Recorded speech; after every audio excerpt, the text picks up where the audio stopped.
हाँ भाई, क्यों नहीं बना? आज का भी problem of the day cheat code पे। आओ, बताता हूँ कैसे बनेगा। तो देखो, सबसे पहले क्वेश्चन क्या है? तो यार मेरी एक तुम्हें एडवाइस रहेगी कि क्वेश्चन को तुम अच्छे से समझ के आया करो। और लाइक उसका क्या रहता है, जैसे जितने भी टेस्ट केसेस रहते हैं तो इनका देखा करो कि इसका आंसर लाइक आउटपुट ये क्यों आया, ये क्यों आया। अगर एक बार तुम जब पूरा समझ जाओ कि ये ऐसा क्यों हुआ और इस पे क्या है, एंड देन तुम उस पे 15 to 20 मिनट्स एटलीस्ट उस क्वेश्चन पे दिया करो कि अभी तक तुमने जितना भी तुमने डेटा स्ट्रक्चर्स एंड एल्गोरिथम्स पढ़े हैं वो सारे तुम कॉन्सेप्ट्स लगाया करो एंड ट्राई किया करो। मतलब लाइक कि इसमें कौन सा कॉन्सेप्ट लगेगा और क्या ये सॉल्व हो सकता है। और एक और एडवाइस मतलब ये रही कि सबसे पहले तुम ब्रूट से शुरू करा होगा, ब्रूट फोर्स लगाया करो। ब्रूट फोर्स लगाने के बाद तुम उसमें चेंजेस करा करो हल्के कि उसकी टाइम कॉम्प्लेक्सिटी कितनी आ रही है और उसकी एक्सपेक्टेड कितनी चाहिए होगी। एंड ये सब करके देन तुम आया करो और उसको चेंजेस करके उससे तुम थोड़ा ऑप्टिमल की तरफ जाने की कोशिश किया करो। अगर उसके बाद भी ना बने, देन ये है कि देन तुम वीडियो देखा करो। तो इससे तो तुम्हारी होगी लर्निंग। नहीं तो क्या है, कॉपी पेस्ट तो सब कर ही रहे हैं। तो चलो, इतना है। अपन शुरू करते हैं प्रॉब्लम। तो बेसिकली प्रॉब्लम तुम्हें ये कह रहा है कि तुम्हें एक लाइक ये तुम्हें एक बाइनरी स्ट्रिंग दे रखी है। सपोज इस केस में तुम्हें बाइनरी स्ट्रिंग दे रखी है 100, 10 एंड के इज इक्वल टू 5 है। तो अगर मैं एकदम लेम सी लैंग्वेज में तुम्हें सिखाऊं तो मतलब अगर तुम्हें बताऊं तो क्वेश्चन ये ऐसा कह रहा है कि तुम्हें ऐसा लॉन्गेस्ट सब सीक्वेंस बताना है इस जो इस स्ट्रिंग से बना हो। अब सब सीक्वेंस का मतलब क्या होता है कि ऑर्डर सेम रहना चाहिए, बस तुम बीच के कुछ एलिमेंट्स को डिलीट कर सकते हो। ये सब सीक्वेंस का अगर मैं एकदम लंबा चौड़ा मतलब बताऊं तो ये होता है कि तुम कुछ एलिमेंट्स बीच के डिलीट कर सकते हो, उसके बाद जो तुम्हारी स्ट्रिंग रह जाती है वो तुम्हारा सब सीक्वेंस है। अब तुम चाहे एक डिलीट करो या दो करो, जीरो करो, वो तुम्हारा सब सीक्वेंस काउंट होगा।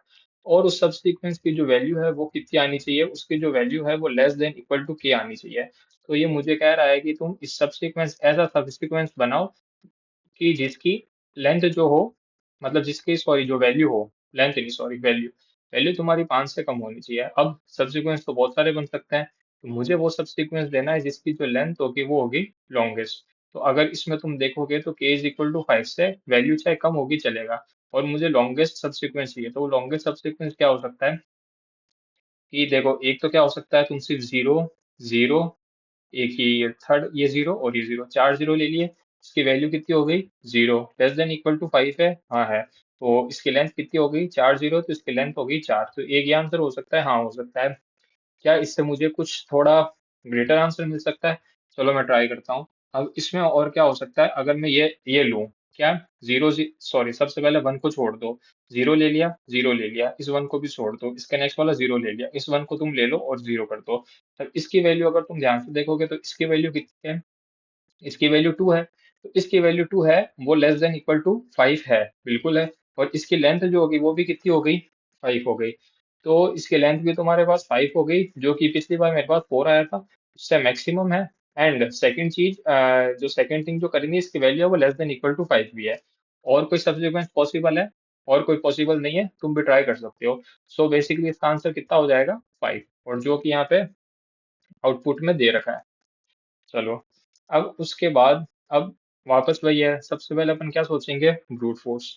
तो अगर मैं तुम्हें ब्रूट फोर्स दूं तो ब्रूट फोर्स का सबसे क्या होगा कि तुम एक फंक्शन क्रिएट कर लो जो कि तुम्हारी ये जो स्ट्रिंग है इसे एज ए इनपुट ले और तुम्हें एक आउटपुट बना के देगा। वो जो आउटपुट होगा वो क्या बना के देगा? वो जो तुम्हें एक आउटपुट बना के देगा, वो आउटपुट बेसिकली होगी उसकी डेसिमल के अंदर वैल्यू। ठीक है। तो उसकी डेसिमल के अंदर मैंने मतलब डेसिमल के अंदर वैल्यू मिल गई। अब उस डेसिमल की वैल्यू तुम्हें जो मिल गई है, अब तुम चेक करो। अगर वो डेसिमल की वैल्यू तुम्हारी लेस देन इक्वल टू के है, तो तुम इसी स्ट्रिंग की लेंथ रिटर्न कर दो। ठीक है। और अगर वो डेसिमल की जो वैल्यू है, डेसिमल के अंदर जो वैल्यू आई है स्ट्रिंग की, वो अगर तुम्हारी के से बड़ी है, तो तुम ट्रैवर्स करना स्टार्ट कर दो और जो तुम्हें सबसे पहला जो वन मिले उस स्ट्रिंग से डिलीट कर दो। एंड ये तुम्हें प्रोसेस कब तक करना है? जब तक कि तुम्हारी जो स्ट्रिंग की डेसिमल में वैल्यू आएगी वो तुम्हारी लेस देन इक्वल टू के ना हो। ये प्रोसेस तुम्हें तब तक करना है। बट अगर मैं तुम्हें कंस्टेंट इसके दिखाऊं, तो कंस्टेंट बेसिकली इसके कितने हैं? जो एस की लेंथ है वो तो तुम्हारी है 1000। तो अगर तुम्हारी स्ट्रिंग की लेंथ 1000 है, तो अगर तुम 1000 लेंथ की स्ट्रिंग को तुम अगर कन्वर्ट करने जाओगे डेसिमल में, तो वो खुद ही एक बहुत बड़ा मतलब बहुत हाई कंप्यूटेशनल प्रोसेस है, तो वो की जो अचीवेबल नहीं है। तो अगर छोटी स्ट्रिंग हो, छोटी स्ट्रिंग का लेंथ इन द सेंस का मतलब क्या है कि अगर तुम्हारे स्ट्रिंग की जो लेंथ हो वो 15 टू कुछ हो तो ये पॉसिबल है, नहीं तो ये नहीं हो सकता। ठीक है, तो मतलब ये तो काम नहीं करेगा। देन अब हम क्या कर सकते हैं, चलो अब मैं उसके बाद तुम्हें बाइनरी नंबर्स की कुछ एक दो बातें बताना चाहता हूँ।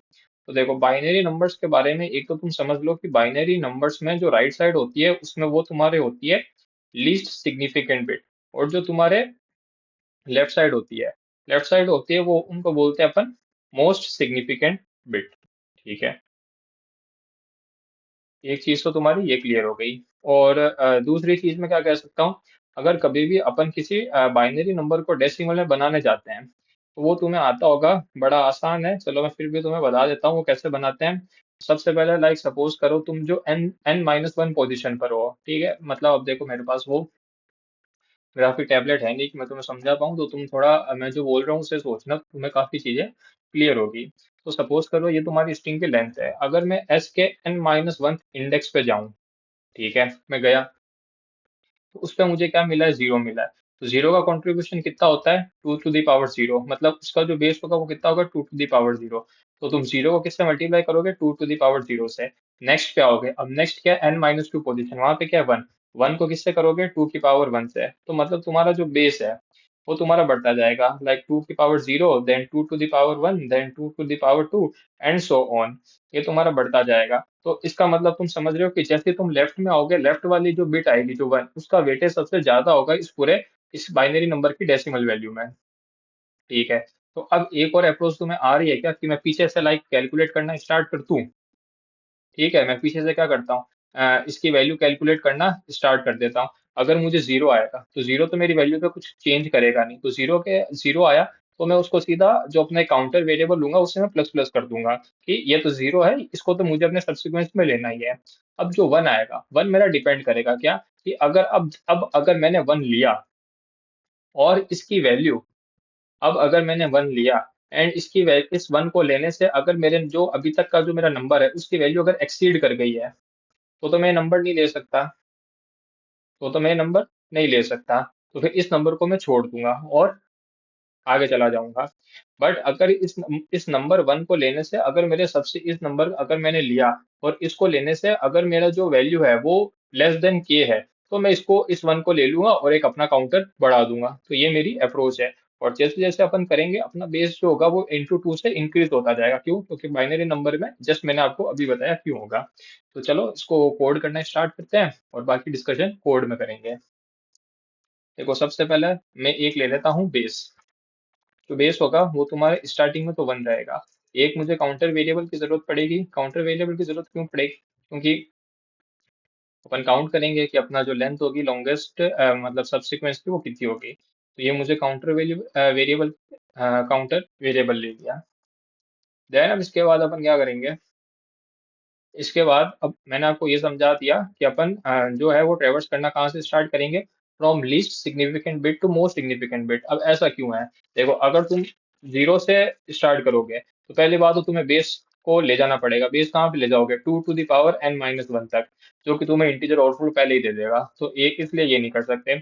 और दूसरा क्या है, अब सपोज करो जो तुम्हें इस तरफ वन आया, अब वो वन तुम्हारा मोस्ट सिग्निफिकेंट बिट है तो उसका वेटेज सबसे ज्यादा रहेगा, मतलब उसका वेटेज ज्यादा रहेगा as compare to the last वालों से। तो इसका अगर वेटेज बहुत ज्यादा रहेगा, तो तुमने सपोज करो ये वन तो ले लिया, ठीक है, ये एक वन ले लिया। अब वही तुम्हें पीछे, अब ये तुमने जो लिया और ये वेटेज तुम्हें कितना देगा, टू टू दी पावर कुछ वे में वेटेज देगा और वो बहुत ज्यादा होगा। और इसी में अगर तुम पीछे से ट्रेवर्स करते हो, पीछे से ट्रेवर्स करने में क्या पता तुम एक वन की जगह इस एक वन का जो वेटेज होगा उस वेटेज के तुम्हें पीछे तीन या चार या कितने भी वन मिल सकते थे। तो उस केस में अपना ये आंसर कितना आ जाएगा, कम आएगा, और वो आंसर कितना आएगा, ज्यादा मिलेगा। तो ऑप्टिमल वे क्या है, तुम पीछे से स्टार्ट करो, ये एक ग्रीडी प्रॉब्लम है। तो अपना ऑप्टिमल वे क्या है कि अपन पीछे से स्टार्ट करें। वापस क्लियर हो गया कि अपन को आगे से क्यों नहीं करना है, ठीक है।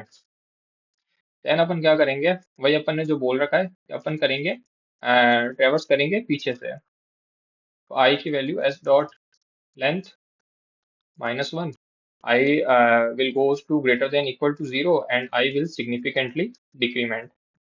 ये क्या हो जाएगा, ठीक है।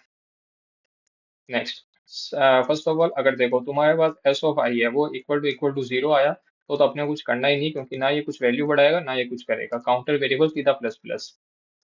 एल्स में आया वन।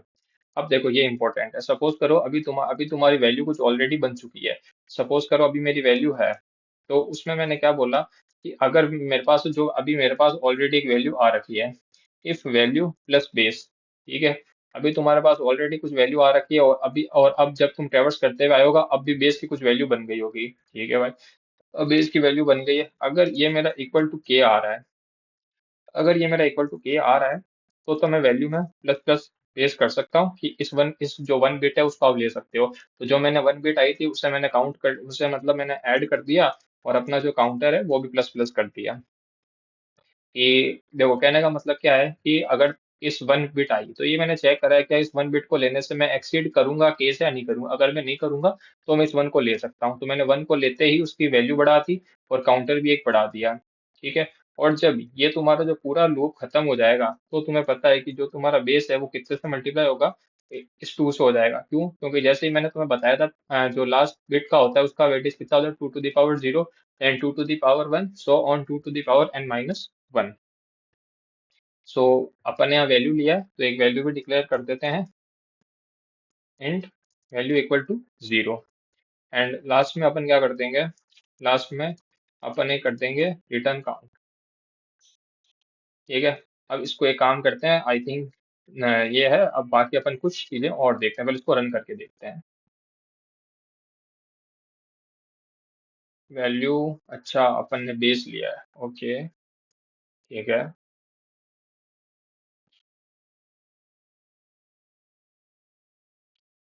अब देखो, तो इसमें इशू क्या आ रहा है कि जैसे जो तुम बेस को करोगे हर इटरेशन के बाद टू से मल्टीप्लाई कर रहे हो, तो वो वही बात आ रही है, वो क्या जा रहा है, इंटीजर ओवरफ्लो जा रहा है। अब अगर मैं लॉन्ग लॉन्ग भी ले लूंगा, तो चलो इस लेंथ के लिए नहीं तो किसी और लेंथ के लिए वो आउट ऑफ चला जाएगा।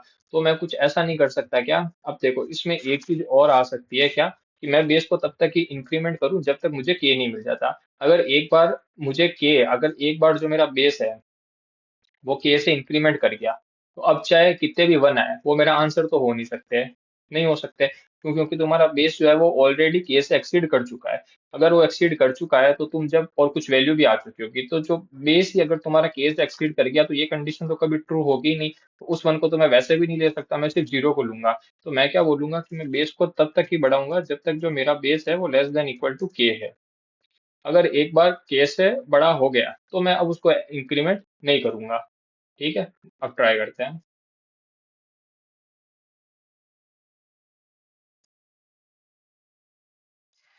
सो यस, दिस इज, इसको सबमिट कर देते हैं।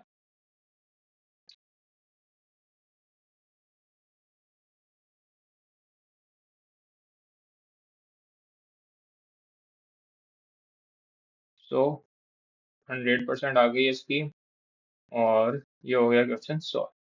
सो आई होप आपको काफी कुछ सीखने को मिला होगा। मैंने काफी कुछ सारी चीजें बताई जैसे बाइनरी नंबर के बारे में, और कैसे हो सकता है। तो देखो अप्रोच सीधी क्लियर है, इसमें पहली चीज तो मैंने आपको ऑलरेडी एक्सप्लेन कर दी थी कि अपन को जो लूप है वो अपन पीछे से क्यों स्टार्ट कर रहे हैं, वो चीज क्लियर हो जाएगी।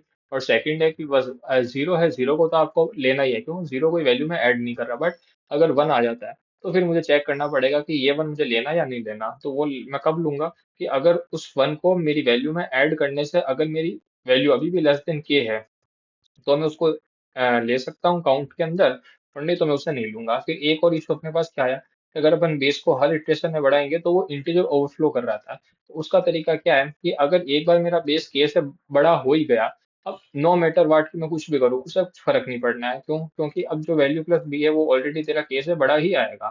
तो इसलिए तो अपन क्या करेंगे कि जो बेस है उसे लास्ट के, अगर वो लेस देन इक्वल टू के है, देन अपन मल्टीप्लीकेशन करेंगे, नहीं तो अपन मल्टीप्लीकेशन नहीं करेंगे।